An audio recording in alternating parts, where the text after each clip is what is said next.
Hi, everyone. As part of the UPRN network and the UFO Paranormal Radio Network, we do our own live show at the Light Gate, but we also work for MicheleDerocher and Joe Montaldo, and Michelle's on the Outer Realms. Somebody that I love and is near and dear to my heart because I wake up with them every day is Folgers Coffee. And they are the sponsor for Michelle at the Outer Realms. And I just wanted to show you, we're not joking around about the coffee thing. We really are coffee people. Here you go. We're a two-pot family, as you can see. And in our cabinet, we use Folgers.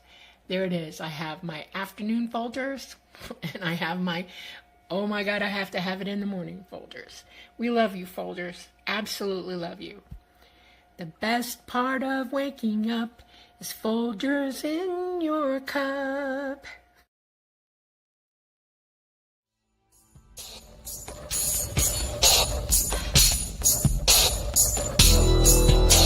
Welcome to the Outer Realm with MicheleDerocher and Amelia Pisano. Airing live on the United Public Radio Network, 105.3 FM in New Orleans.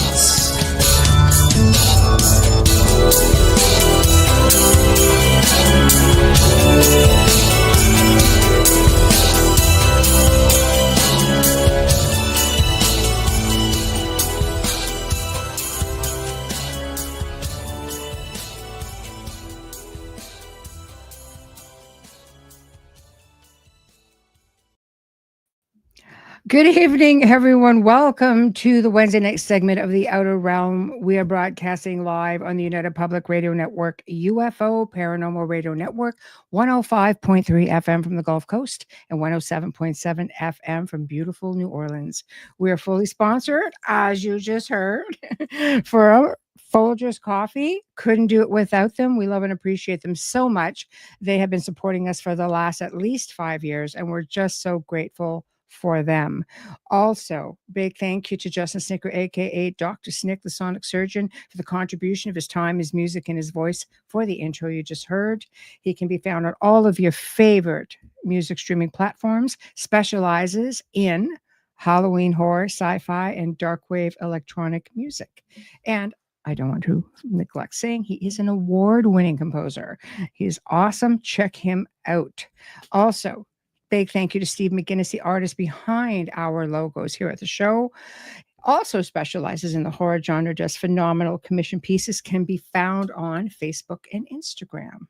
So tonight is it's a fun time. Yes, thank you all for the birthday wishes. It is my birthday, and I wanted to spend it all with you guys. But what y'all don't know, or maybe some of you do, that yesterday was Preston Dennett's birthday.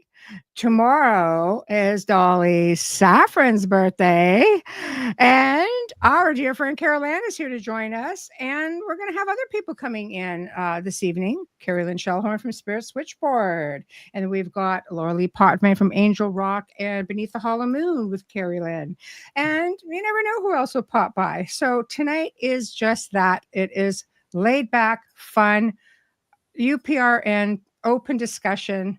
And you guys are sort of going to get the vibe going as to how this all goes. So, hello, my dear friends. Preston, of course, happy birthday yesterday. And he says, I'm going to be a certain age. I'm like, shut up. I'm going to be out tomorrow. I want to talk about that. And Dolly tomorrow. So this is great. You know, so, but anyway, so how is everybody? Carolann, you've been real quiet tonight. How are you? Oh, I'm good. Thank you. I'm just enjoying the vibe. I love that. I love it. Thank you very much, Michael. Thank you very much. Thank you very much. You guys are all just so awesome. So hello. I mean, there's so many of you because, of course, we've got Preston's channel on tonight. So it's going to take us forever to get through everybody. So I'm trying to get the people with the birthday wishes. Thank you. Thank you, Folgers. Yes. Yes. We're trying. Okay. I am going to get there. And of course, you know, we're all hosts here. So if any of you see something on the board you all want to address, just go for it. Just go for it. So yeah, here we go. Hello, Alan. Thank you. Hello. You guys are awesome. So great to see you. How can we not want to spend like this evening with you guys? Absolutely. When you told me you wanted to do this, I went nuts. I was like, this is absolutely perfect. This is a great way to spend this week. Just having easy days ahead of us. And then in the middle of all our birthdays, just enjoy each other's birthdays together. It's kind of fun. It And is party on online, I thought so too. I was exactly going to roll right into yours. We'll just wait and Joe will show up and we'll be here for sure into tomorrow. But anyway, yes. So, again, we'll be awaiting other people. So, my goodness, look at birthday week. Yes. Thank you. We love you too. We love you all. I know it is great that we have all of our birthdays close together. What are the odds of that? Have you thought about that? It dawned on me this yesterday when I was thinking about it. What are the odds that you're the producer, we're show hosts with you, and I know there are a couple more in there somewhere. Yeah, birthdays. Yeah. Kerrilynn, just pop in, darling, whenever you're ready. Yeah. Yeah, I know. Well, and before you guys were on here, hello. We were all friends and sort of, now in one. I mean, everybody on there. You know how many of my friends I brought on this network? Absolutely. Because I want all my friends with me. Right? And then I get to make new friends like Carolann. This is great. That's right. Absolutely. I keep everybody in my nice tight little circle as it should be, Yep. Taurus energy. Yes. I know. This is great. I love it. Yeah. Oh my God.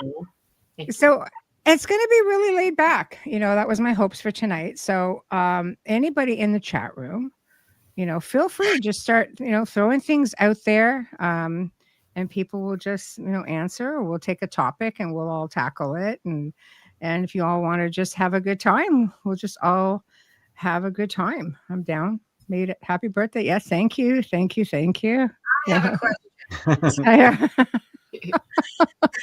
Exactly. Guys been inundated with seeing like social media things about holograms lately. Like for some reason, everybody's on this hologram thing where they're saying, oh, we definitely live and this is all a hologram, and there's people showing how it's happening, and they have all these scientific theories. And I've seen it in the past, but it's like everybody, or is it just me? Like maybe it means something. I don't know. I can tell you what I think about holograms. It's not long. It's real easy to figure out. If you're a hologram, you can't spit, you can't bleed, you can't drink, and you can't go to the bathroom. And that means you're not real. Well, they're saying that we're living in a hologram. Not like a matrix sort of hologram, right? Right, exactly. And it's just like everybody seems to be obsessed with it lately. Yeah, but animals do the same thing we do. They're alive as we are. You can't fake that either. And if you cut a tree, it's gonna drop sap. Okay. And if you eat a vegetable, it's gonna desiccate over a couple of days. So you can't fake that either. Holograms can't do any of those things. Until you bump your head and then you realize maybe I'm actually physical. Yeah. Yeah. Well, yeah. I mean, but what about the old term, all the world's a stage? Yeah. Well, that's true. I believe that. I think we're all actors on a giant stage. We're supposed to be. I want to be paid. I freaking entertain a lot of dang people. I don't mean for the show. I mean in life. But I think people just like something to talk about. Like they need something to redirect them from everyday stuff, right? Yeah. So that hologram thing is keeping them busy. Then let them have at it. And listen, if it puts them out there and that gets them to ask better questions than that, in other words, there's a list of things we all should be asking, right? And if that's on the list, let them ask. That's it. Well, I mean, if it's a hologram, where's the proof? Where's the evidence? Show me something I can sink my teeth into. Because really, I'm not seeing the good evidence to support that theory. Ever since The Matrix came out, I think that's an idea that has really taken off. But I don't know. I feel like I'm actually in a real place. Yeah, I mean, it's got pros and cons. days where I like to think, are we sure it's not in the Matrix? What about some of those videos that are out? Okay, I'm just going to be that guy. You know where you have certain, well, you know I will. You know where you've seen those videos. I mean, let's face it, everybody now has got, like, for the most part, camera phones. Everybody's capturing little things, putting them on, many different platforms. And there are shows that are out there now that are specializing in taking these said video clips. You've seen these things where you see like a coffee cup just sitting in midair. Mm-hmm. And one was a police officer. He just sat there and he came up on this road because he got a report of this crazy stuff going on. And he gets there and he goes, it's a coffee cup. And you see him kind of just like poking it. But the thing's like in the air by itself. So what? Hey, Lorilei, I want answers. Lorilei. I feel like the floating coffee cup. I'll have to look it up. But there's a lot of things like that. Sorry, Carolann, go ahead. Oh, I haven't seen that either. But do you know that for sure it's a police officer too? No. We had a cruiser. Maybe stole it. But I don't know. Like, he was dressed like one. He had a cruiser. He was all geared up and everything. And he comes up and he was just sort of like, okay, walks up to it and just he puts his hand under it. And this coffee cup is just suspended. And he's just kind of like, okay. And then when he went to grab it, it dropped. Oh. Happy birthday, by the way. It was a cloaked Sasquatch. Thank you. Is there what? Sorry? Cloaked Sasquatch. It was a cloaked Bigfoot. Holding a Timmy's cup. I know, maybe. I don't know. It could very well be, for sure. But I mean, it's just, there seems to be a lot of anomalies like that, like birds stopped midstream. Oh, yeah. Like I've these glitches, I guess. Yes. Yeah, I've seen a lot of those. I mean, they showed one with it taken by someone's security camera where a bird was just sitting in front of the feeder like that. But it turned out it was taking a photograph every 3 seconds. Oh. And every time the bird would flap its wings up, it would take the second, and then it would flap its wings down and flap up. So it looked like it was still, but it wasn't. They figured it out. Yeah, yeah. See, so I mean, I don't know. Is it always the case? I mean, it could be. We live in the world of AI now, so anything is possible. Yeah. I mean, when the paranormal happens, I think it's showing that there's something we don't understand. Mm-hmm. We call it paranormal, but there's got to be a mechanism behind it. And I'm sure there's stuff like this going on. We just don't fully understand how this is happening. Maybe it was a ghost holding the coffee. I don't know. Well, I don't doubt that there are things out there, paranormally speaking, that can't pretend. People say, "Oh, you're the expert." No, I like not knowing everything. Yes. Like, I like having that sense of wonder and curiosity. So you can just keep asking questions and going down the rabbit hole, because I don't think we'll ever get to know all of it. But it's fun researching into it. It's fun. One of the really cool kind of mysteries like that is when people see something that's out of time. Like they'll see a house that's like, was there at one point. And they go back there and it's not there, and find out, there was actually a house there, or a tree, or, people going kind of back in time, sort of. That sounds like a Mandela effect thing. It's something going on. Yeah. I'm not exactly sure. A time slip? I don't know. Yeah, time slip. Yeah. Yeah, that could be. There seems to be a lot more people reporting those. Do you have any maybe insight or thoughts, anybody, on maybe why time slips are happening more? I wouldn't exactly call it a time slip. I think that we have an effect going on by people who want to mess with people now. You know what I'm saying? And they do have the ability to project holography, 12D holography, and make you think it's really there. And if somebody's trying to drive you crazy or use you and they're manipulating you, and that's part of their manipulation gambit against you, that can happen. And I think it's happening more and more and more. I have a personal experience, and I don't know if it's a time slip or what it is. And it was when I was living in my previously very haunted house. And I've lived in the city my entire life. I was going to the store literally 3 minutes away. Mind you, I hadn't slept a lot. And I was at the lights. And I blinked. And all of a sudden, when I opened my eyes, my phone was ringing. I was miles away from where I was. It was about an hour and a half gone. And on the phone was the person I'm with asking, "Where are you?" because they thought I had gotten in an accident because I've been gone so long. And I had to say, I don't know. And they were saying, what do you mean you don't know? I said, I don't know. My car was in the opposite direction to where I was going. And I still remember the building. I'm surprised I got cell service where I was. It was a half moon, like a half circle dome, deserted building. The windows were all cracked out, and I have no idea how I ended up there. So I've had people say, some people thinking, is it something with you, off-world ufology type thing, or is it a time slip? I don't know. But I ended up there just blinking my eyes. Wow. Yeah, missing time. I mean, I could see that being a thing too, because You tried to regress or remember it in any way? I haven't, and I'd like to get that done to figure out what exactly happened, because I don't have red hair, green eyes, and Rh negative blood. As we know, our Joe Montaldo has a study on his iCar site about this with people with those attributes. But my mother, what's that, Preston? Dolly has all of that.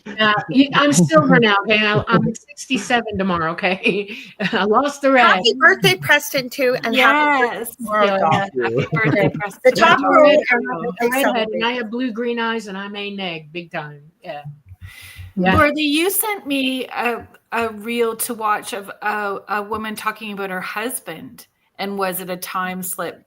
I'm trying to remember. She was talking about her husband having they got together as teenagers. Oh, and that he had broke his nose. So he had a very crooked nose when they got married. Wow. And I don't know. That was that what happened. She woke up one morning and looked at him, and he looked different, and his nose was straight. Oh, that one too. Wow. Yeah. Wow. So she asked him what happened to your nose, and he said nothing happened to my nose. It's how my nose has always looked. And she's like, no, your nose was crooked because you got into this fight before we got married, and your nose was crooked.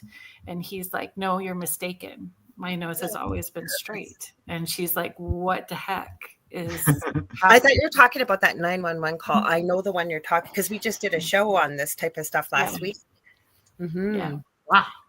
That was crazy. Can you imagine waking up with your partner? And she seemed sincere, like in that video, the way she was talking, she seemed quite sincere. Like, I don't understand what's currently happening. So Were they married then when the nose got broken? yeah, they were together at that Did they point. try to go look for medical records? Because he would have gone to a hospital, right? Or a doctor? I don't know. It's just like the short little reel, and I have not researched her more to dig into other videos, but I know Well, you might have. find that one out. Yeah. Woo. Yeah. He might not have gone to the interesting hospital. though, right? Yeah, because he might not have gone to the hospital with a broken nose, right? Like not everybody would go. It doesn't heal that quick either. Like that's just No. I know she people said, had like- work done, and it takes like weeks. Yeah. But if it's broken and still crooked, he wouldn't have had Yeah. it, right? Just Yeah, coming from a nurse perspective. I know even as a kid, I've broken my nose a couple times, and obviously, yeah, who hasn't, right? and No. that's a good idea, Dolly. I'm to- wondering if he got fixed by ET and it wiped his memory somewhat, and That's what I thought too, Dolly. Yeah, that's why I'd be looking to see if there's a doctor report about it and go dig it up and then show it to No, him. that was a good idea. I didn't even think of that. That's a great idea. That happens a lot. There's people who've gone to the doctor and they're like, well, your appendix is missing. They're like, what? I've never had an appendicite or anything. That's true. Appendectomy? Yeah. Well, then how does that all that connection and time slips? It just makes it all confusing. You go down all those branches and still don't have an answer. You just have more questions. It's the universe for you. We'll never fully figure it out. It's going to take us a long time. Yeah. Well, it's like deja vu. This is what about deja vu? When I was younger, it happened to me many times. Everything would turn a little fuzzy when it happened. I've had countless deja vu. Oh yeah. Growing up more so, like as a young adult, not so much in my later years, but now it's like maybe once in a while. So what causes deja vu? I think it can be a couple of things. One, it might be a past life that you've walked through this area before. But I remember once I was at work And I started to get this incredible feeling of deja vu when my boss walked up to me and said, "Guess what? I saw a UFO." Instantly remembered that dream that morning where he said that. And I'm like, oh my gosh, if he says it's yellow and it was hovering and it zipped off, Yeah. I'm going to lose my mind. That's Of course he did. That's transfer of thought. In other words, he was thinking about telling you. He sent you the psychic message. You picked it up in a dream, lucid dream, and remembered it. That's not deja vu. He was actually communicating with you before he did. That we have to consider this. A lot of deja vu. You have to lot of that. all sides of everything. And you just explained it beautifully. He told you right after you had that deja vu. He was transmitting that to you. We talked. But I had that dream that morning, you know? That's right. He was thinking about telling you the next day. And we transmit our thoughts. If you know somebody personally and you're used to communicating with them, your brain is already going there and it's already sent that message to you. You were asleep when you got it, or maybe OBE, you were lucid enough to hear him talking to you psychically. You remember it and you don't correlate it as deja vu. You got an actual transmission from him ahead of time. That's what that is. It felt like me to precognition because I was having a lot of that going on.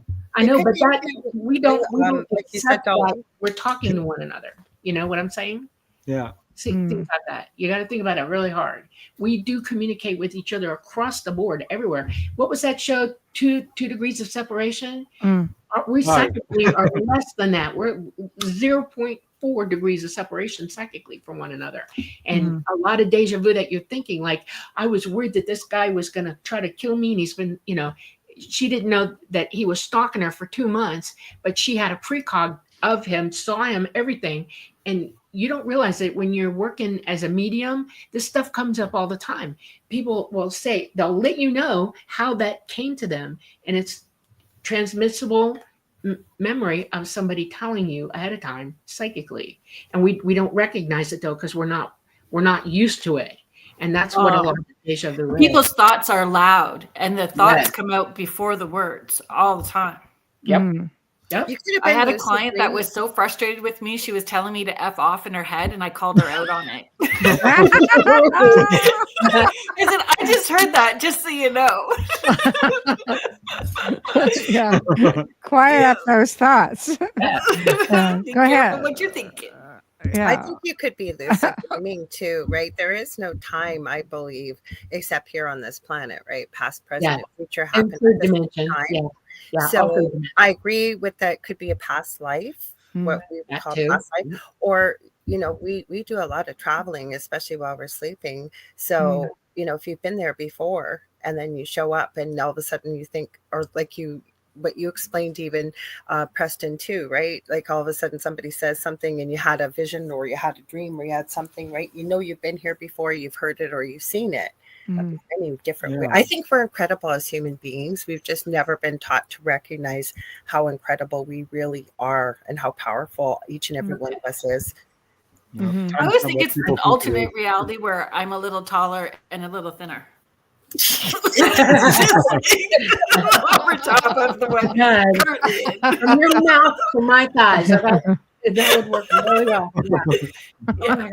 I want to jump into the millionaire one where I live on the beach in a big sand castle that withstands all the weather and in the perfect world. Just another dimension. Well, it's an infinite universe. The time will come. You'll have that. With all infinity before us or behind us. I mean, really anything's possible. You can do anything you want. There was a good question from Kurt about remote viewing. I saw that you put up there, Michelle. Yep, I am going to go back and grab it. We're making her work. It's her birthday, and we're making her work. Yeah, all right. But just like I was saying when we started the show, we're all hosts here. If you see something up there, tag it, grab it, do whatever you want, address it. Here we are. Okay, so, I'm late tonight. I'm sorry. It's okay. It's okay. There it is. So does anyone have a good bit of information on remote viewing? Just curious. I have a question about remote viewing. Mars, I can't wait. I don't want to. I mean, to change topics. I just don't want to forget. That's okay. We'll let you have it. Okay, who wants to take it? Everybody has the ability to remote view, every single one of us. All you have to do is start doing it. if you're going to do it, you need to practice first and make sure that you understand that it's real in you, that you are accomplishing it. And you start small. You start from your home with a piece of paper and a pencil. You go dark, quiet. You meditate to singularity in your mind, and you pick a place that you want to see that day, okay, in real time. And you go to it.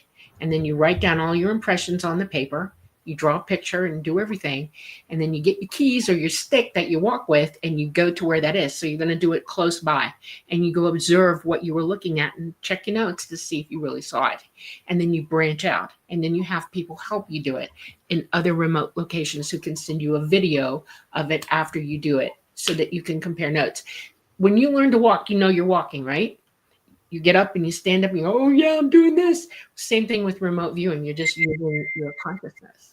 Okay. And it's a really good way. And there's no special necessary rules about it or anything. We're all different. We all perceive differently. And so remote viewing is still able to be done by us all, but we have to teach ourselves how to do it. Some people don't even know they're doing it. Yeah. Yeah. That's the best. Was his question about Mars? Sorry. Yeah. Okay. Yeah, I'm going to go back and get it. I guess. Well, yeah. I think. Like remote viewing on Mars. So remote viewing on another planet. You can do it. Yes, I know. Yes, I know. Yeah. I think for some people,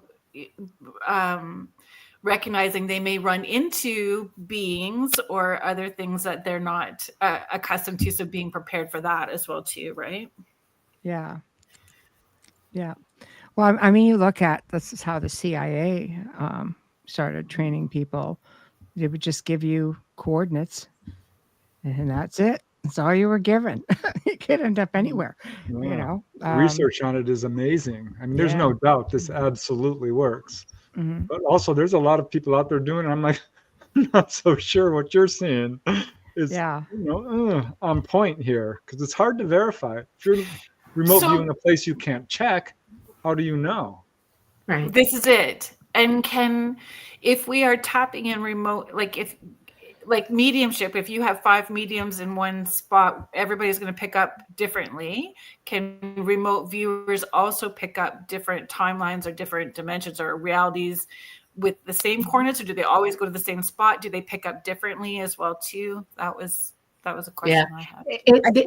It's not the timelines, it's the actual view of where you're at. And there are people who can remote view into the past. There are people who can remote view.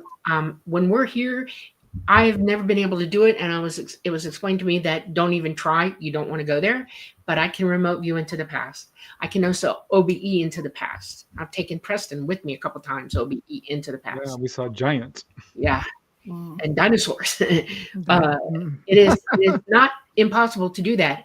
But if you go someplace that you can't verify, like Mars or the moon or someplace like that, out in our solar system, you have to be careful and let it sit on you for a while. That's why it's important to take notes. Get a journal book and just write everything down that you see, and then start looking for ways to verify what you saw. Because there's astronomy and lots of pictures of different places and everywhere, including Mars. Oh boy, Mars. And you start looking for evidence for yourself that this is what you saw. If you see a rock outcropping or formation or hills or whatever, draw them. You can do that. It might be crude, but you can do it. I asked Dolly to remote view my house once when I lived in Reseda, and she agreed. And she's like, well, you've got a weird mailbox. I see that right off the bat, which was true. But and she kept saying, what is that? Is that a chair? You have a weird chair. And I just had to laugh out loud because I do. I have a really weird chair. It's a handmade sculpture kind of chair. Roads. It looked like a rib cage. It did. I was like, why is somebody going to sit on that? Weird. I was going to say, Kerrilynn and I, she had her on her show recently, and I'm going to have her on soon, Beverly Rhodes.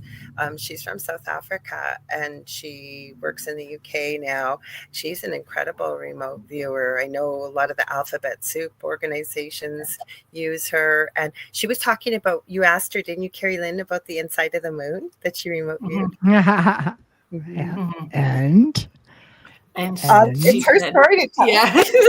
She said, Yeah, so she said hollow, and then said there was beings in there as well too. What I found interesting, even more so than the moon, was her talking about inside the pyramid in Alaska, and what she saw inside the pyramid in Alaska. I found that rather interesting as well too. And it doesn't always have to be that big. I mean, remote viewing comes in every sessions that I do as well too, right? It helps people with that evidential piece and things, finding things. I love remote viewing. I love the evidential parts to remote viewing. Yeah. Medical I just intuitive. want to apologize, you guys. I have a delay, so it'll seem like there's a pause. And for some reason, my lighting is haunted. Like I've sat back and it gets light and then it gets dark. I have all this light on, so I apologize if I talk over you. I'm sorry. No worries. No worries. Preston, you started saying something. I'm sorry, Preston. Yeah, no worries. Yeah, I think, medical intuitives, we've heard of people can kind of look at a person and diagnose them. I think there's something to the aura and when they're doing that, but also it's partly remote viewing. They're able to kind of look into a person's body. So I think there's all different ways of doing remote viewing. That's what I do. You scan them, and then for me, when you follow the body, like for me, if there's some disease, you see it could be dark, and then you can sort of feel into, is it heavy, is it dense, or what is it, right? Yeah. I heard about one lady, she could smell her husband being sick. She thought he was diagnosed with some weird disease. Isn't that awesome? I think that's so cool. Animals can smell anything. They ended up taking her to the hospital. No. She was diagnosing people by smelling them. Yeah, she was. I saw that, Preston. I did. I was fascinated. I forget what condition it was, but they absolutely confirmed it. It was amazing. Interesting, but no, thank you. I know dogs do that for sure. Yeah, they can see cat. Yeah. I think most animals can. Because I'm a retired zookeeper for my family. I've noticed that all animals have that ability. They really do. Yeah. It's amazing. They have such a higher sense of everything and psychic, and they know it. They just don't really, they think we're idiots because we don't pay attention to the stuff that they're doing like we should. But they pay attention to us phenomenally. And I've been on tours. We take people on tours to the zoo, and I've seen animals who don't bother with anybody all day long suddenly single somebody out. And you look at them, and I'll ask them afterwards, are you feeling okay today? Is everything all right with you? And I'll get this story about, no, I've got this, that, and the other. And I'm like, wow, that animal actually picked up on you amazingly. So yeah, they do. They know. Your animals at home know when you're sick, right? Oh, absolutely. Yeah. I know it sounds cray-cray, but I think my plants know too, because I talk to them almost every day. And when I'm in like a bad mood or a sour mood, my plants just like are droopier than they normally. I really think they pick up on that. Yeah. For sure they do. Yeah. They did an experiment at a high school or college, probably a few years back, and they took 2 plants and they put them behind glass, and the students were instructed to walk by the plants and be just verbally accosting to one plant and be very praising to another plant. And the plant that was praised thrived and grew, and the one that was literally assaulted verbally it started to droop, the leaves went brown, it wouldn't grow. So, they absolutely. Or the orchestra from the sunflowers. This lady didn't have any musical training, but I'm not sure. I think she just used her phone and she recorded them, the whole patch of sunflowers, and it sounded like an orchestra singing. Crazy. That is insane. I don't think I could berate a flower. I'd end up in, plant hell. I don't want to do that. And it's just, if it's not it's against your nature to belittle or be like that negative. It's just uncomfortable against her nature. Well, apparently if you even cut leaves, they scream. I did not know that. When I read that, I was like, wow, that's... Yeah, everybody gets upset, Well, I interviewed a contactee, Sandra is her name, and the nuns that she was in, a school of nuns, they would put fresh cut flowers in all the rooms. The room she was in, the flowers would always stay fresh. And they started to really freak out. And I know Dolly has the same ability because I've seen it happen. We have this orchid that it's 3 years old now? Yeah. And it's just like, and they're flowering all year round, even in the wintertime. I go, look, I got a new baby. I get so excited. I love plants. I do too. I love that. Yeah. And orchids are delicate too, really. Oh, we've got them. Yeah, they're temperamental. Mhm. They were both gifted to me. One was by a young lady who passed away, and the other one was from our realtor. So I feel the need to just, because they're gifts.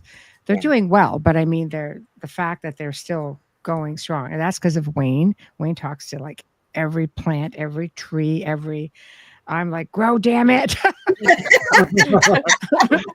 So he's like, can't talk to it like that. So I'm kidding. But he is really good at it. So, we had this one plant at, he didn't know, I guess, just outside one of our properties in Burlington, there was this marijuana plant. He didn't know what it was. He just started struggling trying to come out of this area. And he's like, oh, you poor thing. So he started taking care of it because he had no idea. The thing ended up being about 8 feet tall. And Oh my goodness. he took a picture like, what is that? And he goes, oh, is this plant I've been taking care of off by You the do know what ravine. kind of plant that is. I said, that's a freaking marijuana plant. Where did you find that? So he goes, I don't know, a bird probably just dropped a seed from somewhere. And it was just off the side because we were surrounded by a ravine, right? He goes, poor little thing was trying to grow. And honestly, within about 2 bloody months, this is this 8 foot tall bloody thing. And I'm just like, oh, this isn't good. We went over to my grandma's house. We went over to my grandma's trailer park for older people. She's like, plant I'm growing, it's so beautiful. My dad looked at her. Yeah, that's nice. I know. It's like my mother. She was gifted with earrings that were like marijuana leaves. She goes, "Oh, that's the little earrings I got." I'm going, gave you those, mother. That reminds me of the Birdcage. Remember that movie when the senators came over for dinner and they're going, "What's on the plates?" Yes, I know. Isn't that awesome? Yeah. Isn't that awesome? Yeah, the cannabis plant. That's exactly what it was. So anyway, but Wayne's got a green thumb. He'll tell you he doesn't, but somebody somewhere enjoyed that thing. I can assure you. I'm like, just walk away. Walk away. It can handle itself now. It's bare. I would have grabbed it. I would have turned it upside down. I would have dried it up and made CBD oil. I don't know, man. I'm a medicinal person, man. I gotta have medicine in my cabinet. I would have done that. Oh my god. Oh, yep, I would have. Yep. But I just love that. That's too. You made it, and you knew what was in it. Yeah, I just love that he just didn't know. I think it was just outstanding. It's like, no, not Colorado. No, up in Canada. We got 3 Canadians tonight, and then 3 from the U.S. tonight. You do. Yeah, we do. We had another. Thoughts on people seeing grids in the physical. I have seen them a few times in the last 7 years. Yesterday morning, I saw a vivid, detailed green grid. Interesting. Yeah. Where were you hiding? Yeah. If in Colorado. Well, not Colorado, but I meant maybe was there a special place, or was she in the forest or in the city, or? So the grids again. Are you living? I'm going to tell you something. I'm a military brat. I've seen it all. I've been there and done it all. Okay. And if you're seeing grids, you need to worry about it right now. If she's near a military base, she needs to put some jammers up in her house or Faraday her house, because that's not good. If they're gridding your house, they're watching you. So. Well, Heidi, I think we might need to talk to somebody about that. Well, Heidi has really interesting experiences. She shared one of her stories with Kerrilynn and I. Yes. And when Kerrilynn shared it to me, because we used her email to send the stories, first thing I said is, oh my gosh, it sounds like Heidi went to Narnia when she's on the Hi, Connie. Exactly. It's like, Well, I don't know. So maybe there's a little bit more to be concerned about. Well, I know there are cases, in terms of astral travel. Sometimes people come back and they're seeing these beautiful geometric designs and grids and sort of sacred geometry on their ceiling. It's connecting to the astral plane. I'm not sure that's connected necessarily to what the comment was, but I have heard of that kind of thing. Yes, that's crazy. Dolly, would there be other signs to that too? Like other weirdness that would be going on? The grid she sees, if she can walk around it, okay, if it's up and she can actually walk around it or walk through it and see that she's walking through the grid, she is being gridded, and it is a military thing, and you need to get the heck out of that house or find a Faraday cage or move because somebody's watching you. Yep. And it doesn't necessarily always mean the military either. It could be some crazy person doing it too, because that kind of technology is known. People can use it, right? They use that for ghost hunting. Yeah, that too. Yeah. EMP detectors and stuff like that. Mm-hmm. It's a type of radar is what it is. Yeah. So yeah. Yeah, but I think if you're psychic and intuitive, you start to be able to see into other dimensions They're a going little so bit. fast here. Yeah. Sorry. Energies and patterns and all kinds of stuff going on. That might not necessarily be military, but other Sorry, energies. I tried. I tried. That's what I was trying to highlight. She said she was seeing goldens, but the comments are flying by about right there. This one, golden symbols. Yeah, I thought that was cool. That is cool. Yeah. That would be more like, there's a bunch of things that you can see that you don't realize you're seeing. You can see dimensionally. Everybody has the ability to do that. If you're psychically aware, you're going to see stuff that is interdimensional because you are interdimensional. You're indwelling this body in this dimension, but this part of you, who you really are, is everywhere. Okay. Then the other thing that you can see is if somebody's sending you a message or whatever, and ET doesn't believe in God the way we do. They call God the All-Mind, and they know that it's everything. Okay. And it's chatty and communicative, and it will download you. If you ask it a question, it'll answer you. If you're dead serious about it, it will. And it will show you anything you want to know. And it can come in the form of things like seeing symbols or math equations or, just a whole ton of information all at one time. Those are things that you can experience. ET, if they're trying to communicate with you, then, and you're psychic and you're in a communion with them or consensus with them, you're going to see them talking to you, and they can also show you things, including themselves. They can remote view to you and actually come in, and it's like bilocating. They can show you themselves. You can psychically see them clean across the universe. Those are other things. And then there's what's here. Like we have people who are disembodied people who haven't left yet, and they're hanging around the planet. Okay. You can see them, and they come off as looking like holograms or full embodied. I know a lot of people say, I've seen this over and over again. Please come tell me what I'm looking at. And I would go and walk into it and sit there for a day waiting to see if it showed up, just being myself, and look like a full person standing there. You can't see through them. They're look fully corporeal, and it's a ghost, dead up ghost. And you go, "Hi, how you doing? Why are you here?"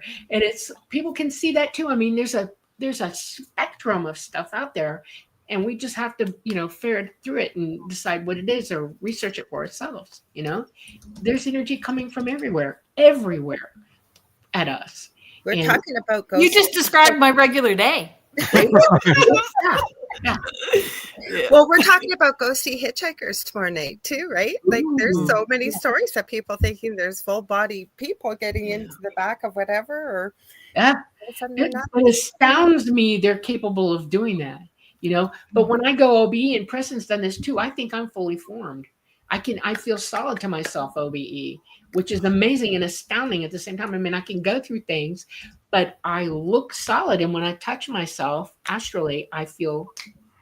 You need to go hitchhiking, scare the pants off of somebody. Yeah, but even with NDEs and, a lot of people will report that they still see themselves, right, as a full body. And even when we connect with mediumship, right, I know for myself anyways, and many other mediums I've talked to, somebody may appear, the age, say if they were elderly when they passed, but then all of a sudden they morph into, it always seems like when they felt most beautiful and most healthy and vibrant in life. Preston, when you OBEs, he does not look like you're looking at him right now. He goes right back to 20. You can see him. That's just like, First time I saw it, I was like, there he is. So mad. He really does do that. He just reverts right back to being 20. It's amazing. I love it. I wish I could do that here. All of us, right?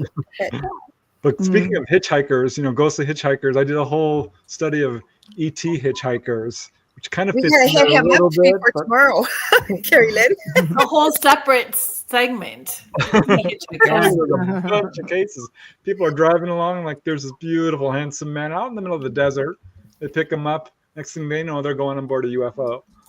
Oh yeah, that is a different show. That's fascinating. One guy picked this person up, turned out not to be a person as we would think of it. Real dark eyes, like 4 fingers, wearing a jumpsuit. Like, let me out here. I love that. I love the little Hi, ears. Victoria. I just noticed Victoria from Astrolite Paranormal's here. Hello, hello. Hi.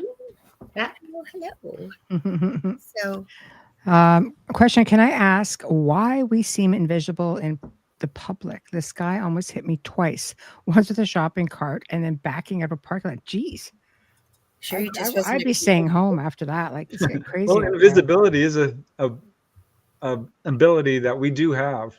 There are monks and, quote, saints who have mastered this and are able to actually, appear invisible, disappear. I don't know. He sounded drunk to me. I just Maybe- felt like he's creepy. This guy was being creepy. Yeah, that sounded weird.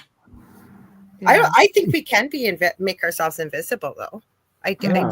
It's an ability. I mean, people can levitate, teleport. They have Mm. superhuman strength, immunity to fire, Yeah. Mhm. multiplying food. This is actually a real thing. We have. I taught my kids when they were little, if they were going somewhere, about weird conversations I'm sure we've all had with little people around us, talking about yes, you can make yourself invisible, or right when you're going to something that maybe you're afraid of, you got to speak in public. Fake it till you make it, right? Imagine, I used to tell my kids it was like that bubble field, and just push it out there, make it all shiny and wonderful. And so that's like I say, we can do wonderful things as human beings. That's awesome. You're a good mom. That's I fantastic. think if you're purposefully trying to be invisible, I've done this. Sometimes people can't see you. It's like, I'm not the droid you're looking for. Right. I think that's you exerting, influence over people. What was her name? Leah? Leah. Leah. Maybe Leah. she had a very strong not wanting to interact with people vibe that day too, right? And not recognizing that vibe changed her frequency enough for people to actually not pay I do that all the time. So I agree with you there. I mean, I've walked into like rooms and had my energy level so low that people didn't even know I was in the room. They would like, you were there? I mean, I think you could just do that yourself. Thanks. There was a guy who could crash any party, any wedding. He had his techniques. He'd say, if you just carry a clipboard and a jacket, he could get into anything because people weren't looking at him. They didn't see him as True. or if you're carrying food in, That's all right. these ways to get into any. They said Or or ladder. a hard hat, and one of those construction. You can get into Or ladder. Good one. Crazy. These are little tricks to remember in case you need to get in somewhere. People won't see you. They don't see you as a normal person.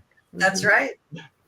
So why do some psychics see spirits as white cutouts of people? I have heard that people, look two-dimensional sometimes. Spirits. Not sure what's going on there. A level of perception. That's all. That's all. It's just your level of perception. That's how I was going to say. It's how you perceive and pick things up. Like every one of us, if we pick, ask each and every one of us how we perceive or pick up spirit or connect, Right. It will all be unique and different to each one of us, I believe. Exactly. Yep. No, I agree. Somebody asked earlier about, again, this is just kind of bouncing back a little bit to remote viewing, as the Pyramid of Giza. Because I guess, there's all the hoopla with what's really under the Pyramid of Giza. But we know there's many, don't we, Michelle? Yes, we do. I've got to ask Michelle. Yes, we do. Well, someone once told me, if you look up the coordinates of the Pyramid of Giza, it's the speed of light. I'm like, no, it's not. You got to be. No. I looked it up. He was right. Yeah. Wow. The latitude and longitude. So obviously, latitude and longitude. Yeah. Wow. It's an easy They marker must have known for about ET. it. Yeah, it's an easy marker for ET. It's I was taught that it's actually a giant battery. And they, back then, they didn't have transmission lines of electricity. They had the ability, like Tesla would, to have a Tesla coil.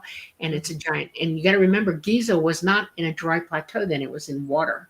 All of that was, at least 4 feet deep there, all around that. And if you're going to run a battery, you need lots of water. And at the base of it, it had a way to run rods down into the water. And then it generated with copper on the top too, I think. Chemical reactors on the inside of it, and it shot huge tons of electricity up to the top.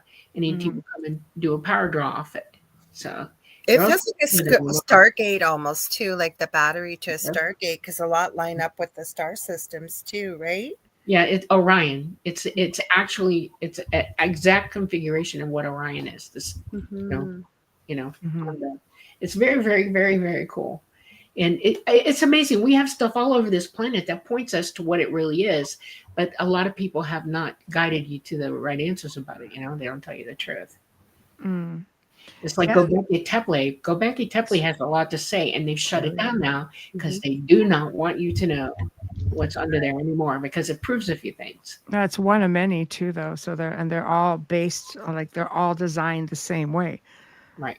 So it's just they don't want us, or in the technology. What is it? Orson Welles who said, change the past, you control the future.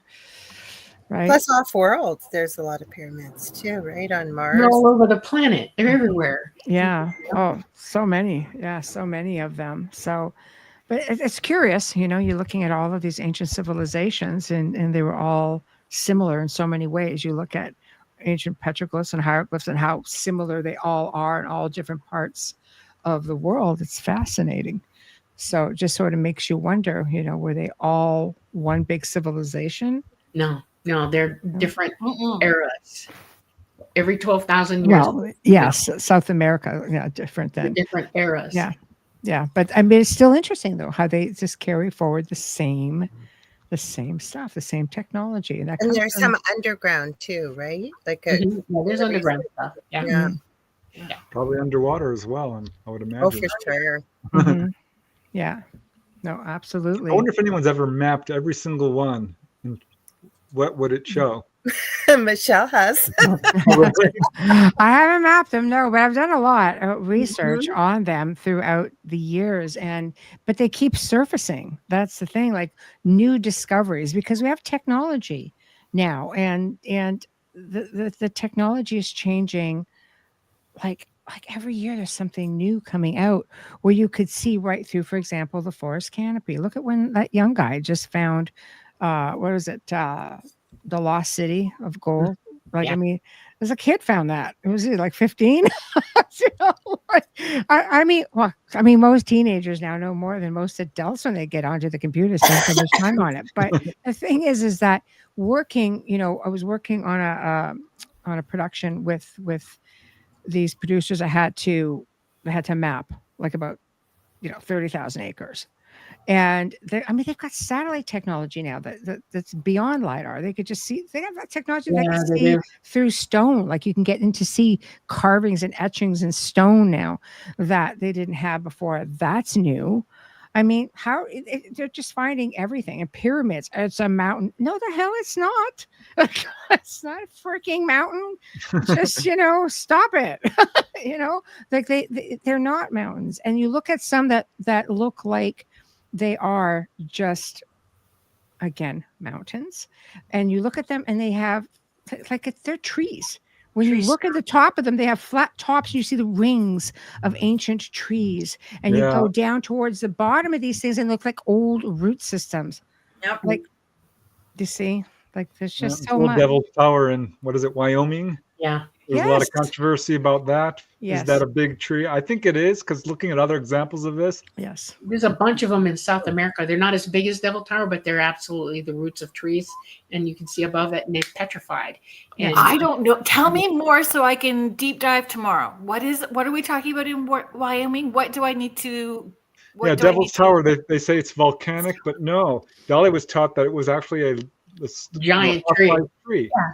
Well, you got to understand that during the time of the dinosaurs, our planet had way less gravity than it does now. Which No explains animal why that all old the could have creatures were survived bigger. in the gravity that we have. We had a cataclysm Mm. that pushed us, closer to the sun slightly, and it intensified our gravity. We used to be a little bit farther back. Mars used to actually be in better line than we were, and they were in the sweet spot. We were sort of in the sweet. We were there, but not quite. Mars got ejected. We got thrown inwards, and Saturn got lifted up on its side. Okay, literally, it's about the plane of ascension and declination of our solar system. It's like a flat plane, like a record. Well, we're all here like this, and Saturn is up here like this, sideways. And you got to go, why did that happen? How did that happen? And I know we had a huge cataclysm come through and bing bonged us like a pinball machine. It blew the entire surface of Mars off. It imploded. It's outgassing now. It has no core anymore. It's crazy. And what happens is when something that bad happens, the planet either flops over, it sits up straight still. But that kind of energy coming in at the planet, when it flops over, it brings wind first. Wind so strong that it can cut through trees of any size. And back then they had trees of that size. And until they were just sheared. And if you look at the topography, Montana is in the right place for that to have occurred at that elevation and that height. In South America, it's lower, and you can see it's much lower to the ground, where it would have had more room to really rake the ground with it. It's amazing. The more you know about this, the better. Yeah, look it up. You'll find It was just one I will example. look it up. Did you ever see That's what I'll be reading when I go to sleep tonight. Did you ever see the movie Close Encounters of the Third Kind? That was about Emerald's Tower. That movie was amazing. Saw that? Right.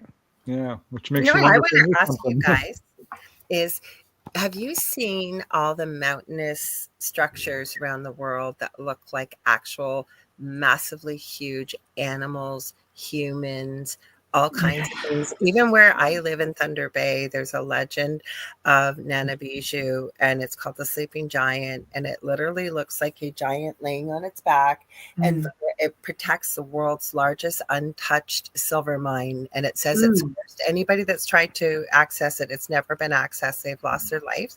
So I'm just wondering, do you guys think, like, is there truth to this? Like, was this really a giant that laid down? Or because some of these are really realistic, the ones I've seen around the world.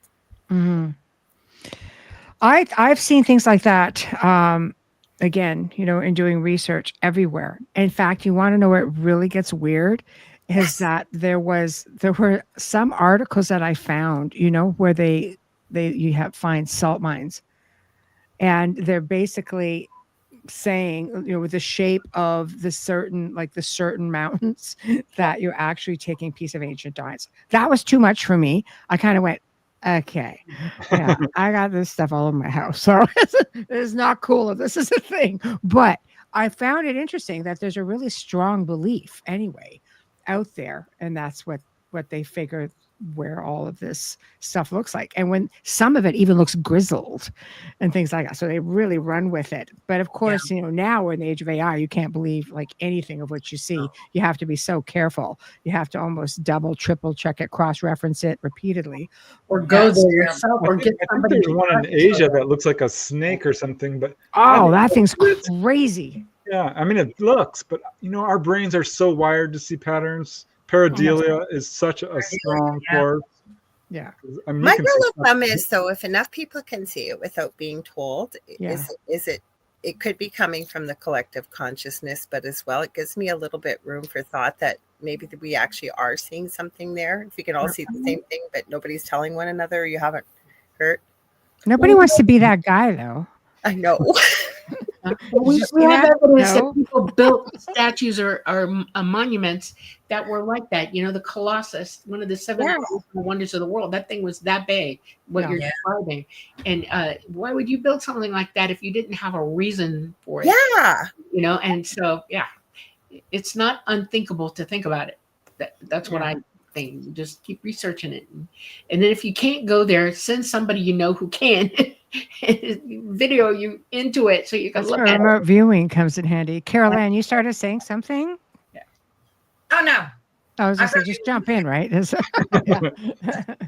But even look at Moana and the legend that they put in that movie, the first one, right? And it literally looks like one of their goddesses laying on the side. And like, I've often looked at this, and then again, you're right with the AI, you got to be careful. But if you can see older photos, and they're so massive and so realistic looking, like exactly what you said. Like, did somebody build it, or was there a time when beings were that large on this planet? I don't know. I got questions. Yeah. Yeah. I grew up in Miami mostly, okay, and I used to go scuba diving all the time. And when I was a teenager, I learned that there was a grid underwater around on the edge of Cuba, between Florida and Cuba, and it was impossible. It was like freaking, and I saw pictures of it, and I thought, this can't be real. This is, voodoo. Went diving, and guess what? I saw it. It's really there. It exists. Yeah.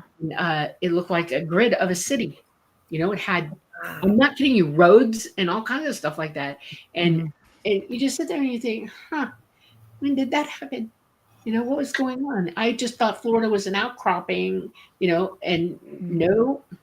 And it had time to exist above the waterline because it had to be built in the air, right? Mm-hmm. And look at how far down it is now. Oh, I know. It's way down. Yeah. I know. So I know. That Millennium Falcon looking thing in the ocean? Yes. Yes. That's something I think that is probably something to it. Yes. I don't know why they haven't spent more time going down there and digging it up. But they gave that guy a really hard time too about that. It's not like people were trying to donate to it to try to do the research, and he had a group of people that were just like giving him a really hard time. Like they must know, and they don't want to go down there. It's got to be there. Is it off of Japan? Where is it? Yeah, I think it is. Yeah, I think so. That's totally cool. Yeah. But there's so many structures like that, and they just, it's just a matter of telling it's not a thing. It's natural. Just think what we haven't discovered yet on this planet. Big underground caverns filled with treasures and all kinds of ancient alien artifacts or stuff. I mean, there must be so much stuff we haven't found yet. Mm-hmm. Oh, absolutely. Yeah, but that's what it's called, the Baltic anomaly. That's what it is, yeah. See, some of it's hidden in plain sight as well. They're just trying to convince you that, no, it's not a thing. The Baltic anomaly, that's the energy anomaly, Michael, that you're talking about? Well, that's the weird Millennium Falcon looking petrified alien craft. Yes, exactly. In the ocean. Right. Which I thought was AI the first time I saw it, but apparently it's not. No, that's legit. Mm-hmm. Yeah, there's a lot of pictures of it that go like way back when they first started talking about it. I think you get to that point where it's just, you just stop talking about it, and people stop looking, people stop asking. We did a big show on a lot of these anomalies on the gray zone, and it was crazy the amount of things that I found. Tons of stuff. There's so much. But again, you're not going to, nobody's going to just start talking about it, So I think we need to start going underground. I don't know. I think they found something recently. I read about it. I haven't delved into it or researched it yet, so I'm just talking off what I just saw, and I half remember it right now. But there was some melt somewhere up near the Arctic, and they found these huge statues together, like men sitting up, and they're freaking out about it. And I want more stuff to come out about it, and I haven't found it yet. So, considering whether this is real or not, but it's amazing what they're starting to. The thing I've been seeing too is they've been discovering different mummies that they're perfectly preserved, but not mummified per se. Like they look like they've never aged. Makes me wonder, like, what is this? Like, what did they use? What technology? Or because how do you not decay? Or is it from another world? Is it? I don't know. Not really gone yet. It's just resting in stasis. I don't know. I've seen photos of beings like that, and it's kind of, I mean, you know what, there were ancient people here long before us that had technology way advanced than what we have right now. So you know, if you're finding tombs that are either deep underground or in the mountains, and they use the technology that we are not made privy to this day, who knows? How can you say yes or no? Because nobody's going to let you examine them. Nope. Like, I think you're talking about the kings, right? Like what they labeled the Anunnaki kings. Is that the one you're thinking of? No, but I've even seen there was one, I think it was in Russia, that it was of a woman. And the queen. Yeah, she's like a queen. But she looked like humanoid. Like, she didn't look. Oh, yeah, I don't know. Yeah. Well, there are the incorruptible saints. They still have them in their little glass cases. Well, I need to know more about that. I think I've heard that, but I don't know. You got to tell us more, Preston. Yeah. I Do learned tell, about Preston. I was researching, the book on human levitation, because a lot of these people could levitate. And of course, at some point they pass away, but their bodies are not rotting. They have sanctified them or something. And these are people who give off this, it's called the odor of sanctity. You're not allowed to wear perfume if you're, super religious in some of these, religious orders, and they would still smell like rose oil. Wow. And their confessor would be like, "What are you, are you wearing perfume?" "No, I'm not wearing anything." Wow. One guy would smell like sandalwood or pine, or that all these natural scents. There's a name for it, the odor of sanctity. And they have all these abilities, and one of them is, after they die, they do not rot. That's what I've been seeing, not looking for it. They've just been popping up, and I'm like, what are you guys doing to bury these? Not the saints. I hadn't heard of that, but you're seeing every now and then these pictures, and they look perfectly preserved. And like St. Pio, exactly. That's an exact, a good.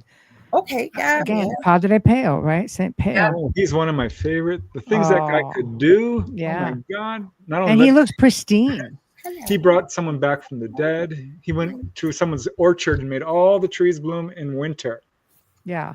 I was going through all those things that he's done. Yeah. Now, was he a hybrid, do you think, or was he actually human?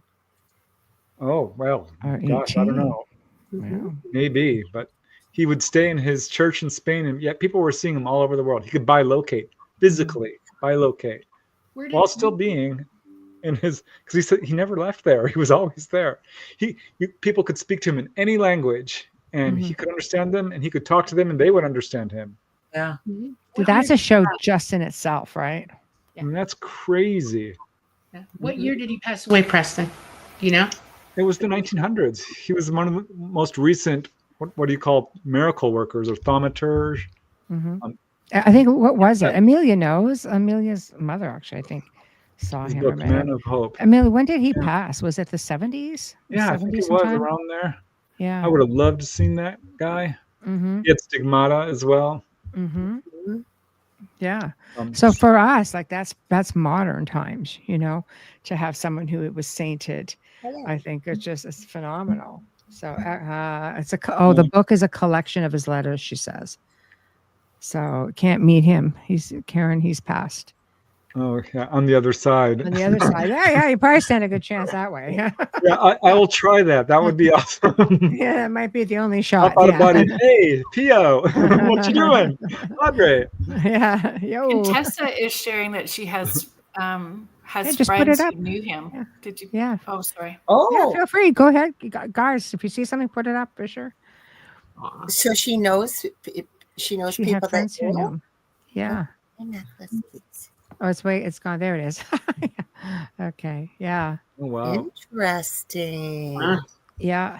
Yeah, people saw him levitating. The things this guy could do. But I love seen that. someone levitate, but they had an attachment. So that was fun. The bit of same Not in kind of front of me. levitation. Yeah.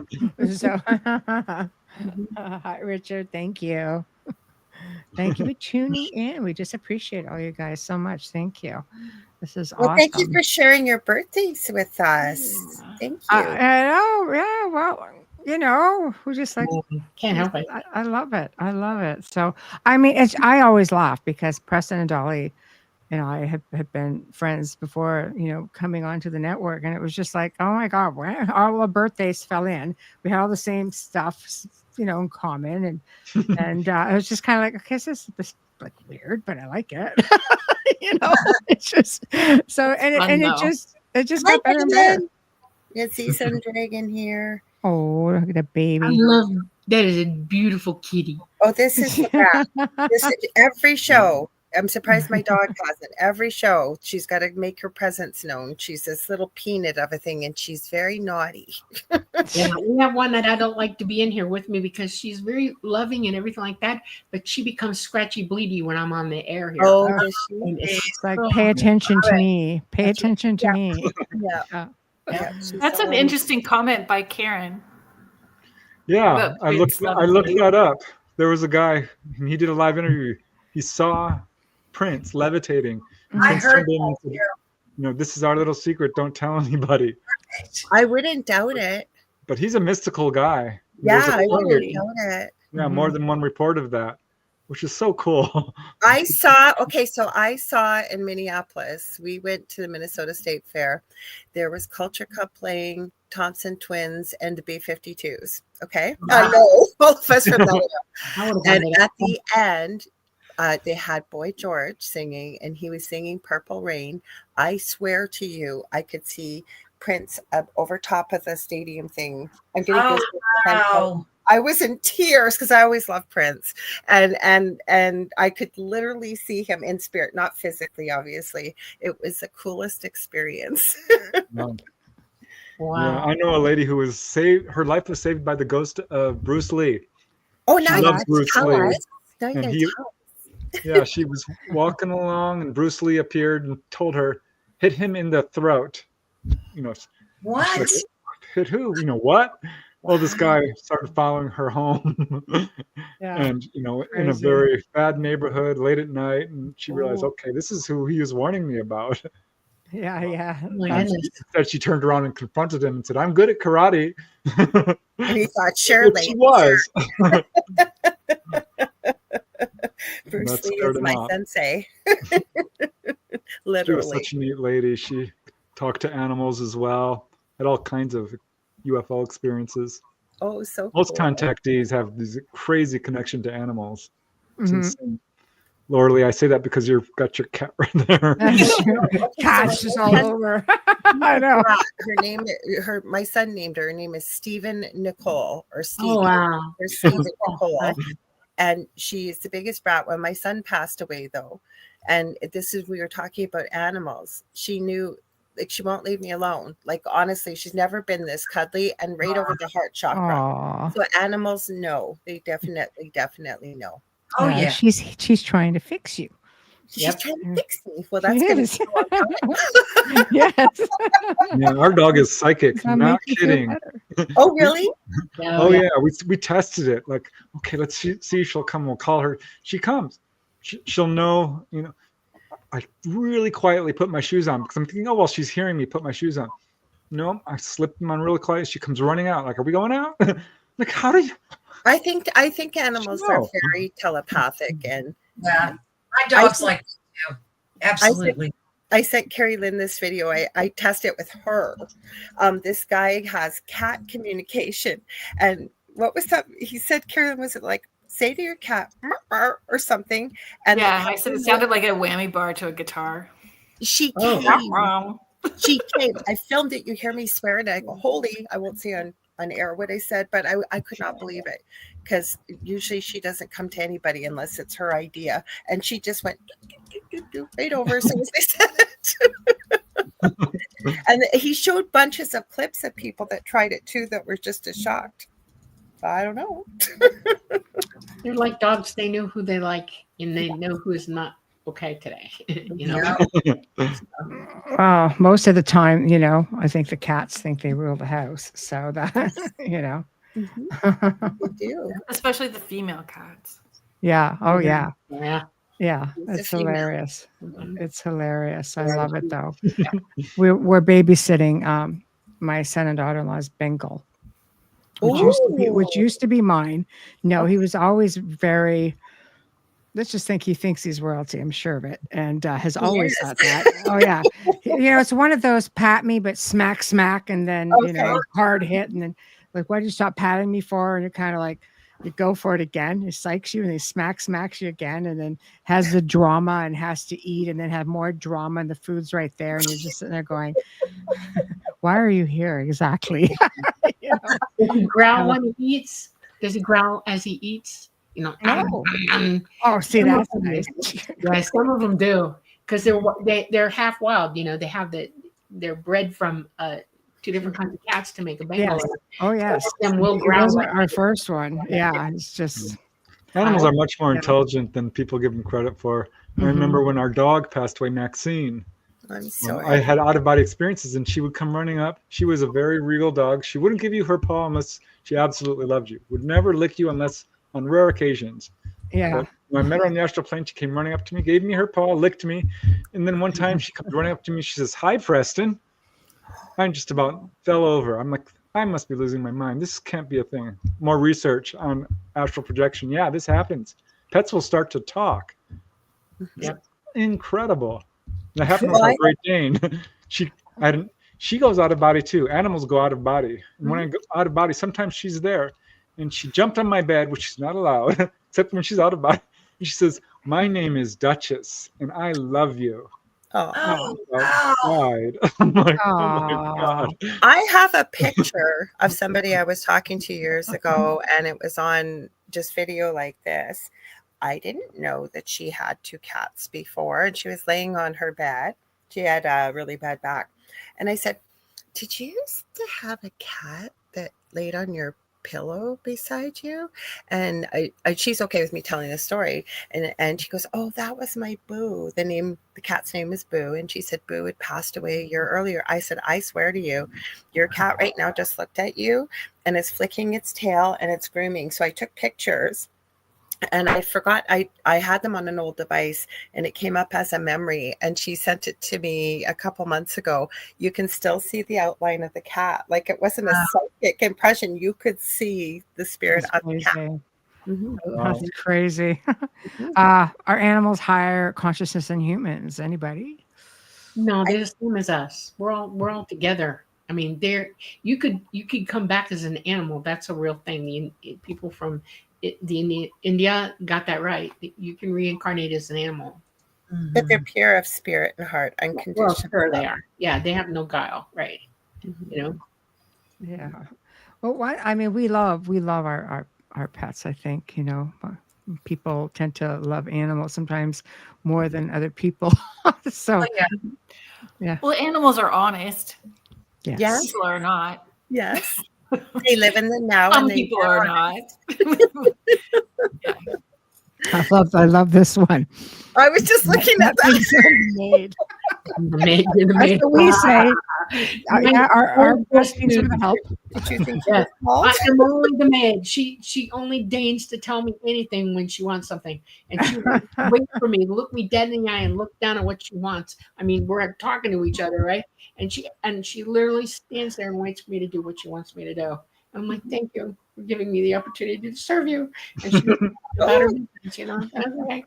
I was going So funny. Astrolite. Victoria shared our cat Sarah, who passed away 2 years ago, still scratches at our basement door to let her upstairs, and we let her go up.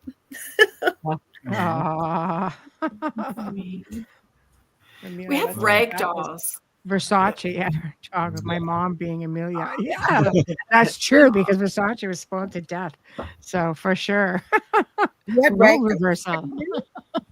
Yes. Yeah, I was just gonna say we have rag dolls. So Arkham and Eartha May, and Eartha May is so derpy that, you know, they flop. There's the dog.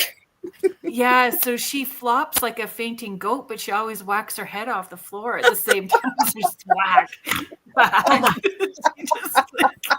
That's so funny. Oh my God. She is so funny, but she drops like a fainting goat and whacks her head off the floor all the time. Oh my gosh. Funny.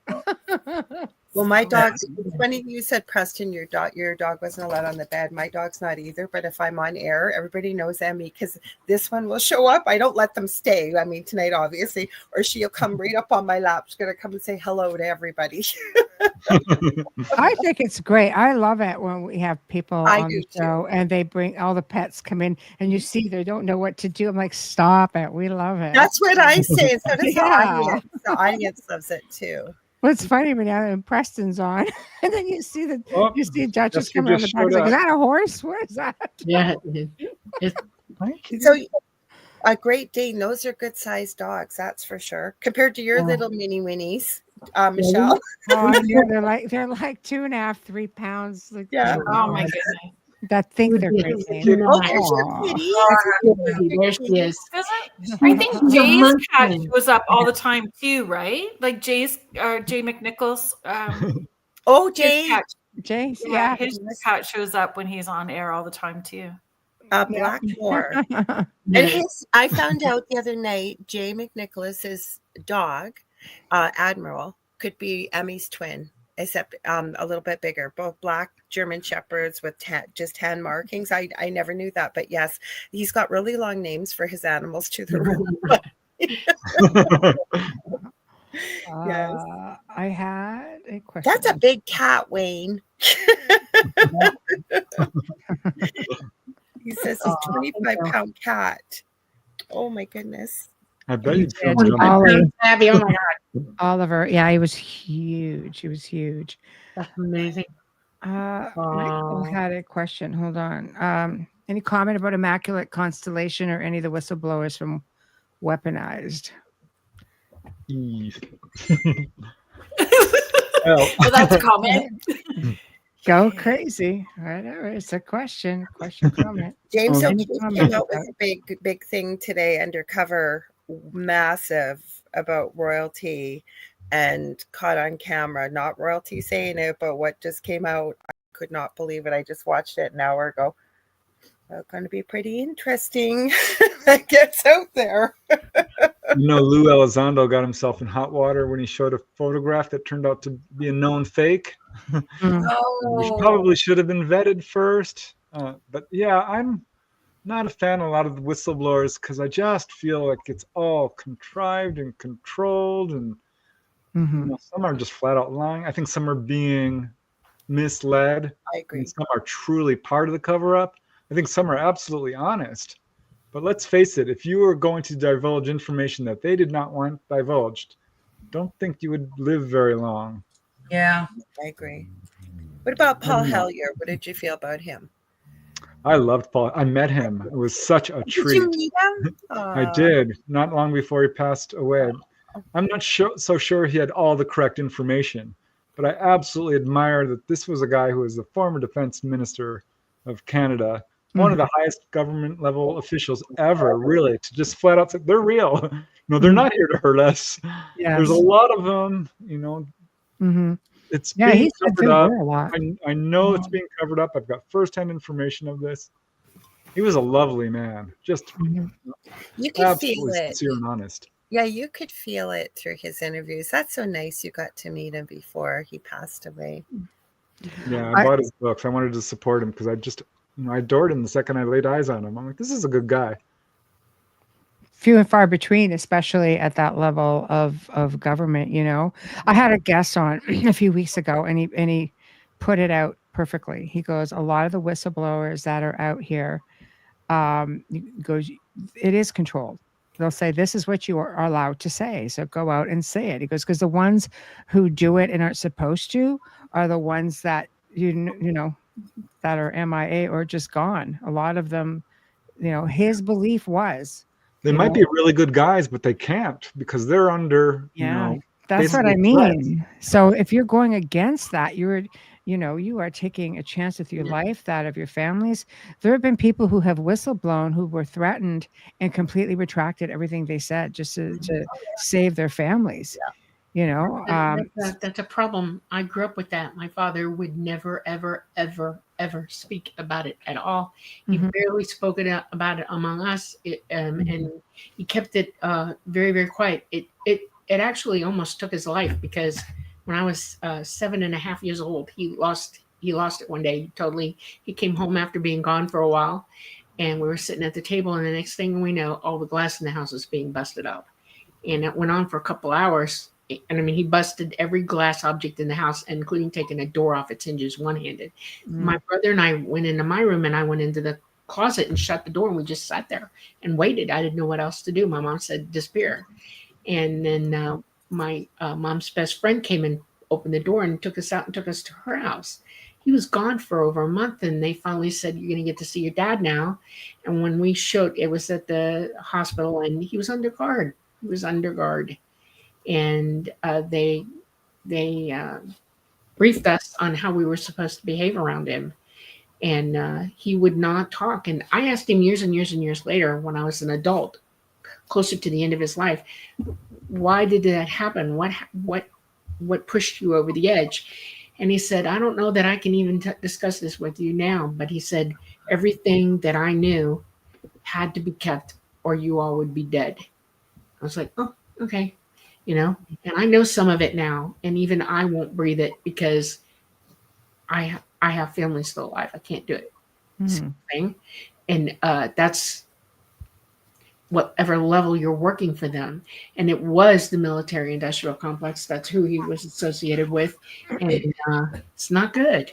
These people mean business.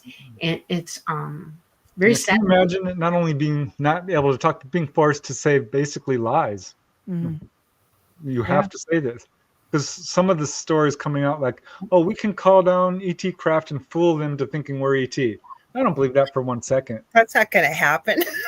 No. I mean, I think anyone who's a contactee would just kind of shake their head at that. Like, no. That's like a 3-year-old wearing a Halloween mask and with no disrespect, thinking that you've truly scared everybody and convinced you're that character. What? Doesn't work? Yeah, good analogy. I've lived a sheltered life. No kidding. Yeah. Here, I'm going to pop this up from Michael Kennedy. Yep. Philip Corso, he wrote The Day After Roswell. No one's been able to knock his resume off. I think he was absolutely who he said he was. I'm not so sure everything he said was dead on.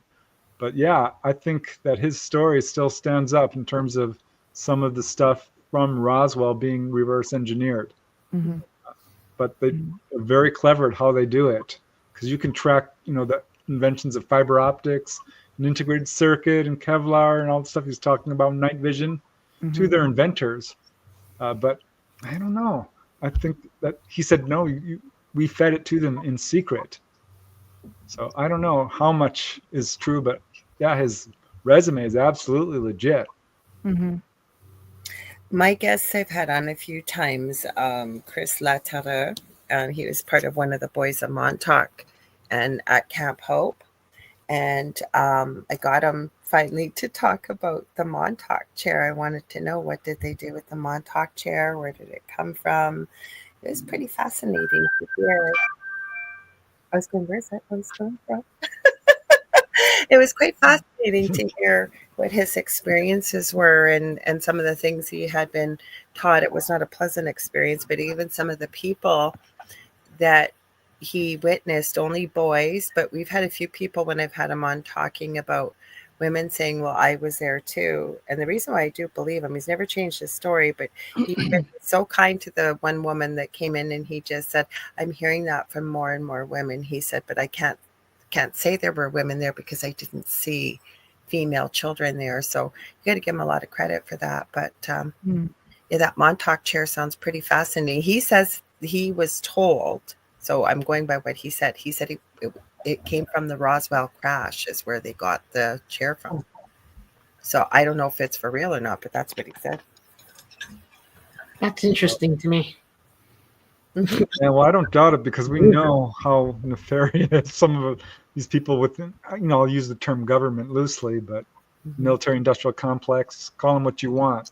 But we know they're experimenting on people and doing all kinds of stuff. We know this. I mean, there's no doubt. He's Canadian, but obviously Montauk is in the U.S. And he even said he never interacted, but one of our former Canadian prime ministers was being dropped off as a child in the car ahead of him, he says. Huh. Right. Very interesting. Yeah, so I believe. You tell me about it, because I have no idea what the Montauk chair is. No, well, because when I came out, I wasn't even involved in any of this at all. Okay, none of it. They kept me separate from it for reasons, and it was important that I not be subjected to all this talk and the stuff going on. And now I don't know what that is. What is it? Okay, so he wrote a book about his experience. And the minute it was published, it was instantly banned from Amazon and all publishers, including, he can't even, not that he really cares, but he can never open an account for life, even to shop online with Amazon. So he's talking about something. So yes, just a minute, baby. So he wrote, and he's donating 10% of the proceeds from his books to help others who have been through SRA, Monarch Butterfly Programming, MKL, things like that. And he says he has a Substack. You can go and read quite a bit on there, but he has a CIA issued number as a child. But he talks about the Montauk chair, that it was some type of technology that was, in his words, taken from the crash. And what they were using it for was to open portals and to be able to transport your consciousness anywhere. And he, interesting. Describe the chair to me. Pardon? Describe the chair to me. I don't know, because he didn't describe it to me. I can connect you with him if you want to talk to him. Yeah, because I'm going to tell you, I'm a pilot for ET, okay?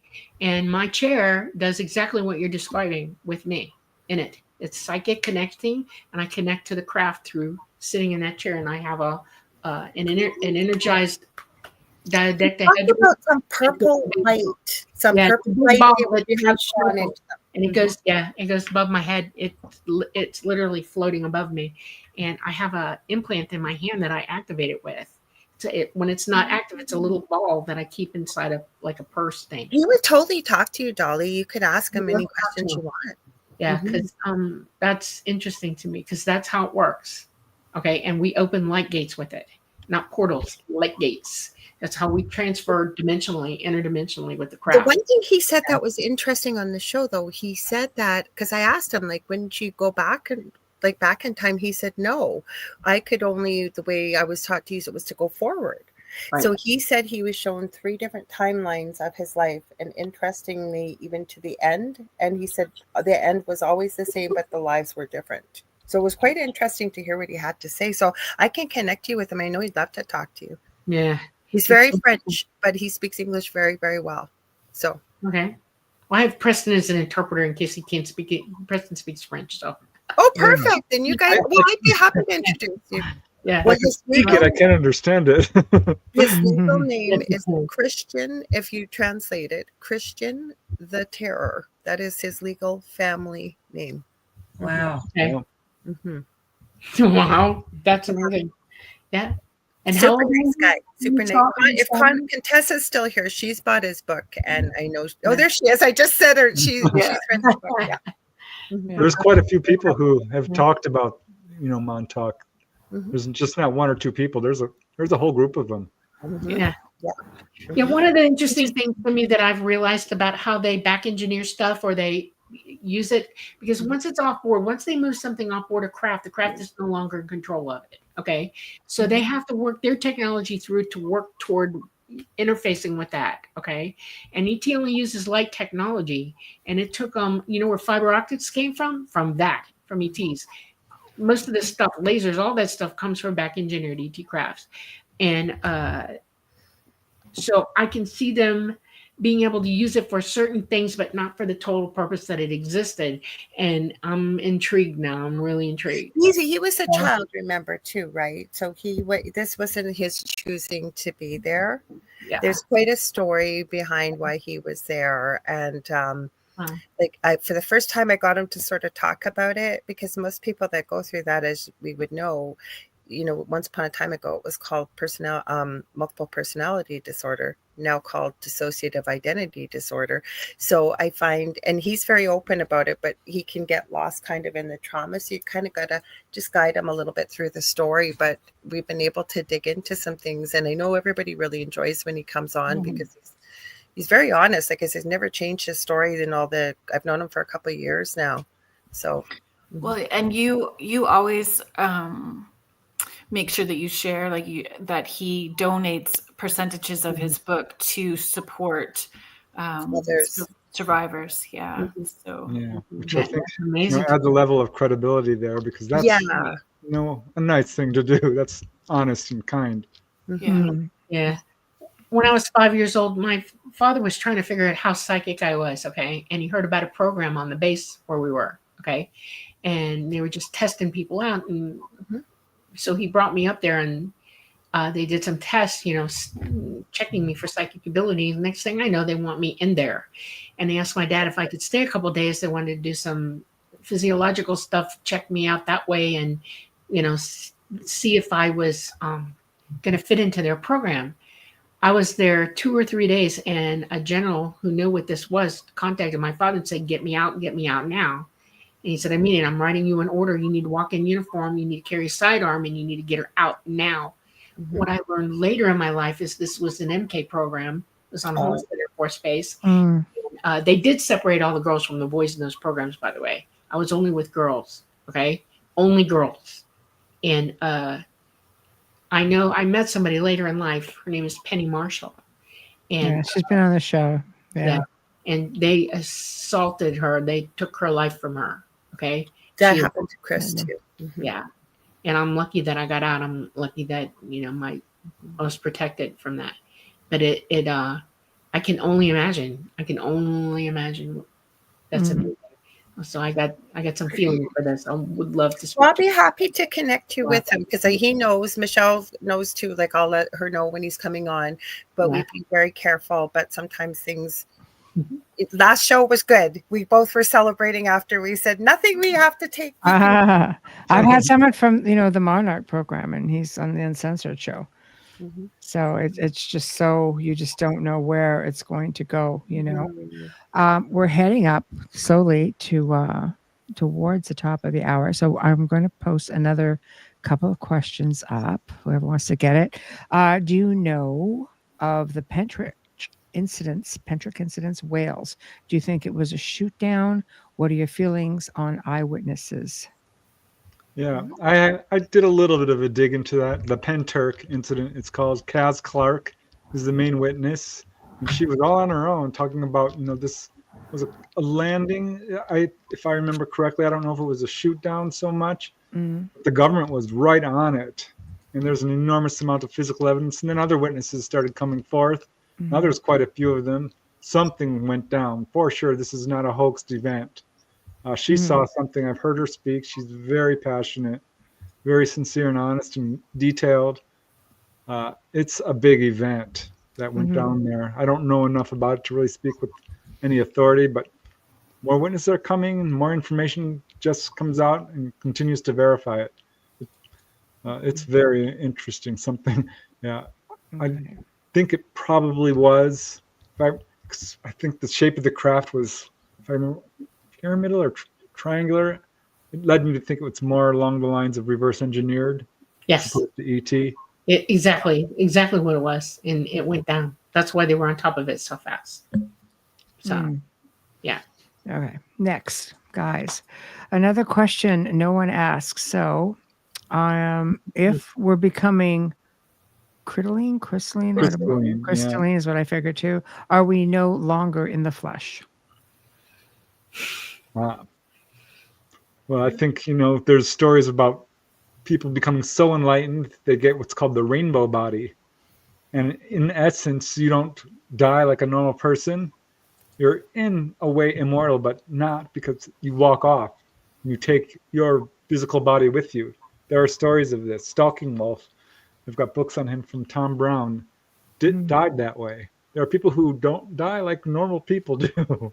They just kind of walk off in a blaze of light because they've achieved that level of spirituality. Yeah. So maybe that's what it's talking about. So I may get my wish because I probably say at least 3 or 4 times a week, please let me vibrate off the planet because this is enough. That's the way I want to do it too, right? Or I'm outside with a flashlight. Love Or and you're light. coming. Yeah. Let's go. I'm with you, sister. Yep. I'm down for I'm that. trying to get all those lessons done. I do not want to repeat. I am not coming back around. You're good. Yeah, we talk about it all the time. I'm not kidding. It's just I mean, as little as yesterday, as a matter of fact, it's like, well, yeah. Well, if we're up there at the same time or wherever it is that we land and I start volunteering, hit me. No. Good enough witnesses here. I remember watching a movie with Bette Midler, and she's just walking around complaining. Suddenly she spins around like, if you're out there, just take me away. I'm ready to go. Busted up laughing. I forget what movie that was. It was Hi, Kathy. Kathy Henley Little says, me too, Kerrilynn. And hi to y'all, too. I wonder if these people are what we see in spontaneous human combustion. I was so terrified of that when I was a little girl. I don't know if I had seen something on TV. And being a deep thinker, I think as a little kid, I remember many nights laying awake going, oh my gosh, am I gonna burn up in spontaneous combustion?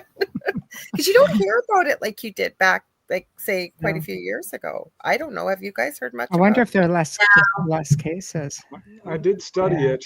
There's a lot of cases where that's pretty scientifically explained. They're near a flame source. They're in a small closed room. Okay. There's a wick effect. It melts stuff because the temperatures go real high. But there are a guy was outside on the beach and he burst into flames. He wasn't near anything. His wife saw it. So I don't know. There's something to it, but I'm not sure all cases are legit.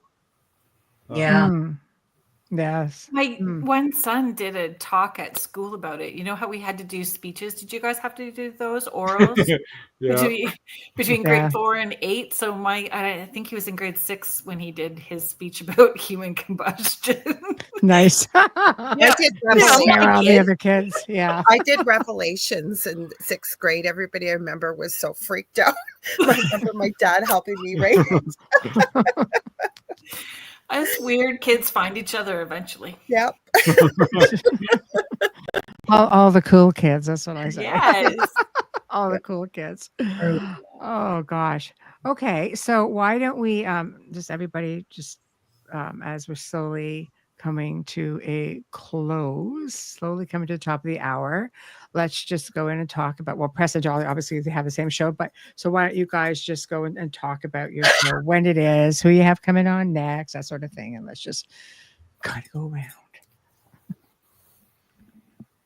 Nope. Nobody? Okay. You don't know who you got coming? No. Are we not going to go in order? Preston, Dolly? Yeah. I have to go first? Yeah. Why the hell not? You were the birthday boy yesterday, and then can finish with Dolly because she's a birthday girl tomorrow, and go ahead. Fine. Yeah. Well, I co-host The Light Gate with the lovely Dolly Safran. I think we have so much fun because I'm a UFO researcher and somewhat of an experiencer, so I can come from the angle of knowing a lot of cases, and Dolly comes from the angle of being there and doing that, being a contactee. So it's really cool. We bring on all kinds of people. We try to bring on researchers and contactees mostly, but we love covering different topics. We've got some great guests coming up. Yeah. Charlie Roderman coming. Roderman? Yeah, that's right. It's coming on Monday. This coming Monday. We're doing a pre-record on Friday because she's in Israel and we're worried about her time schedule and maybe bombings happening while we're on with her. And there's 7 hours difference, so we're pre-recorded. Yeah. And I finally lassoed Malcolm Robinson, one of the leading Scottish researchers. He's like, no, I don't really do podcasts. And I kept asking. So finally we're going to get him on. So I'm excited about that. I loved watching you guys talk to Josh Kutchin. Oh yeah. We've had great conversations. Oh, isn't he? He's coming on the show here on June the 11th. Oh, nice. Awesome. He's got a new book out too.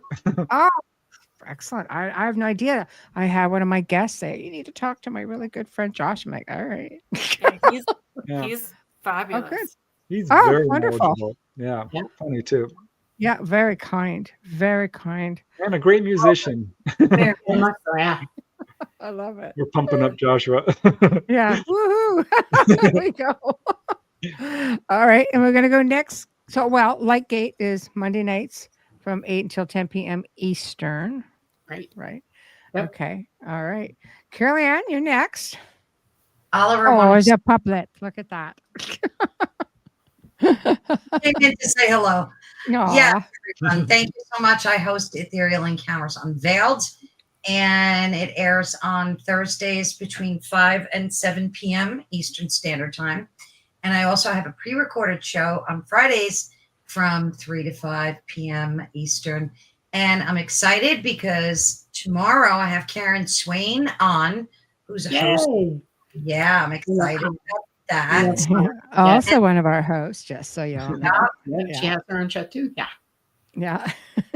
Friday I have Deborah Graham on, who's a pretty well-known psychic medium. So please be sure to follow, like, and subscribe. Yeah. Perfect. Okay. Lorilei, we're going in order. Or are we coming down this way or are we coming down this way? It doesn't matter. We kind of go ahead, Kerrilynn, and then we can. Yeah, we'll finish with you. Sounds good. Okay. Yeah, because then you guys have the same Thursday show. So let's do that, Kerrilynn. Okay. So tomorrow I have Spirit Switchboard at 6 p.m. Eastern, and my guest is Rob Guttrow, who is a pet medium. Ooh, I've had Rob on. He's awesome. Yeah. Yeah, so he's coming on. Rob He's is coming on lovely. tomorrow. And Lorilei and I have a new show. You want to talk about our new show? Yes. Yes. Go ahead. Go ahead. Well, okay. So Beneath the Hollow Moon. So Beneath the Hollow Moon, Thursday evenings at 7 p.m. Eastern. And we're going to talk about vanishing hitchhikers tomorrow. Yes. Oh boy, I gotta watch that. Yeah. There we go. Beneath the Hollow Moon. There we go. We should tell them, right? Because we talked about it, guys. If you want, join us because we're going to turn it into a pajama party tomorrow night. So wear your pajamas. We're going to do like a campfire in our pajamas and the lights dim. Yes. Why don't you guys? Alan says, can you guys link your shows in the chat? So if you guys want to go in, on the side, go ahead. Do that for everybody. We can all see that. And then Mondays, I have the Angel Rock. I'm one of the oldie moldies here. It's been 6 years in July. I cannot believe it. You don't know this, but I watch you all the time. Oh, Just do so you? know. Yeah. Well, I started talking about you. I was like, yep, I know who that is.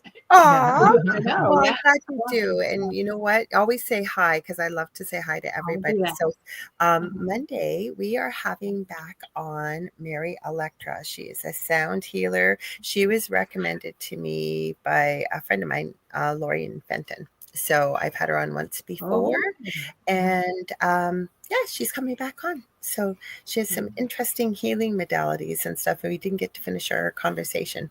And just with the Angel Rock, so you know a little bit about the show, I have people from all walks of life who are making a change, positive change for humanity, whether it's professionally and or personally. So you have all different kinds of stories. Thank you for having us on tonight. Happy birthday to everybody. Yeah, happy birthday. I loved having you guys on. This was so much fun. So much fun. And tomorrow night, guys, we're here on the Outer Realm, right here on the Outer Realm.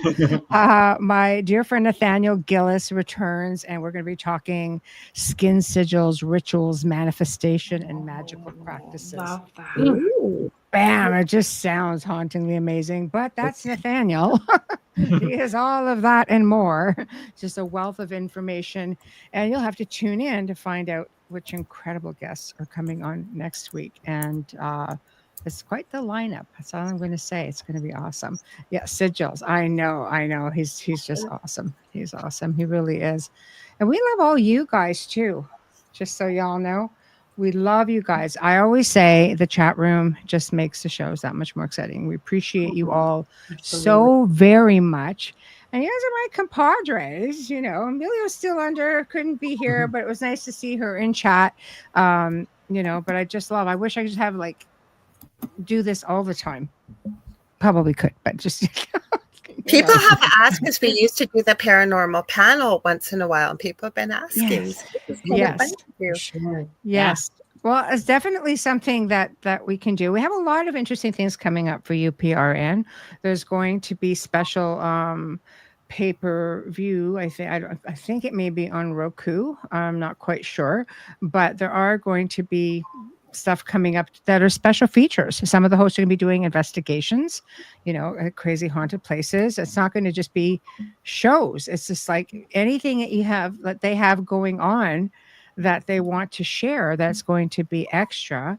And that's just a way, we all work really hard, and it's just a way of helping all of our hosts cover some of their costs, etc. So, there's going to be a lot of fun stuff. There's a lot of good stuff coming, and a new website is in the works as we speak, and that's going to be pretty awesome. And again, I wish I could get into all of it, but we'd be here for a while, and I just don't want to spoil all the fun with just like all the technical stuff. But just be prepared for really interesting stuff coming on. New shows also coming on, and at a point we have to cap it, and we might have to split our network because I just don't know how to stop. Just keep bringing more people.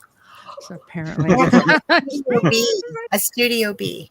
I know, Studio B. Well, we technically have two networks, right? We have United Public Radio. We have UFO Paranormal Radio. One is geared to high strangeness. One is geared to just lifestyle and different things like that.